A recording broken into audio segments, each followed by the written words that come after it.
بسم اللہ الرحمن الرحیم۔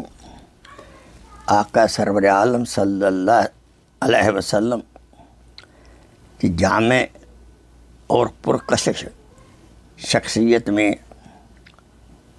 یہ چار چیزیں بھی بہت نظر آتی تھیں۔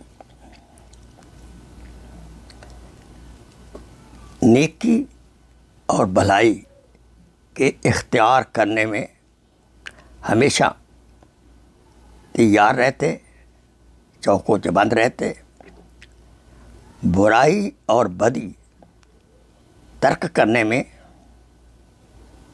بالکل سستی نہ فرماتے، امت کی فلاح و بہبود کے کاموں میں غور و فکر کرتے اور ان امور کو اختیار کرنے میں جو امت کی دنیا اور آخرت سنوارنے والے ہوں،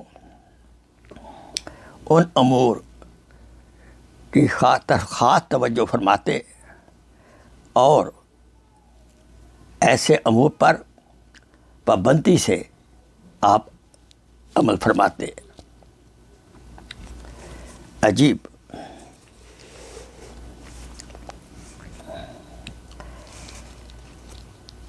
میں نے ایک بار عطر سونگھا اور اچھے سے اچھا عطر سونگھا ہے۔ یہ روایت جو ہے انس رضی اللہ تعالیٰ عنہ کی طرف سے ہے کہ میں نے ایک بار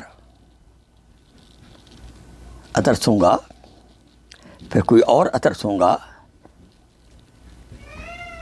لیکن اچھے سے اچھا عطر اس طرح سونگھا، مگر آج تک میں نے رسول اکرم صلی اللہ علیہ وسلم کی خوشبو سے بہتر کوئی خوشبو نہیں سونگھی، اور آج تک میں نے کبھی یہ بھی نہ دیکھا کہ کسی نے سرگوشی کے لیے آگ کی طرف سر جھکایا اور اس شخص کے سر ہٹانے سے پہلے آپ صلی اللہ علیہ وسلم نے اپنا سر اٹھایا ہو، یعنی توجہ اور دھیان سے سائل کی بات سنتے۔ آخر دعوانا ان الحمدللہ رب العالمین۔ Please share this video as a صدقہ جاریہ۔ جزاک اللہ خیر۔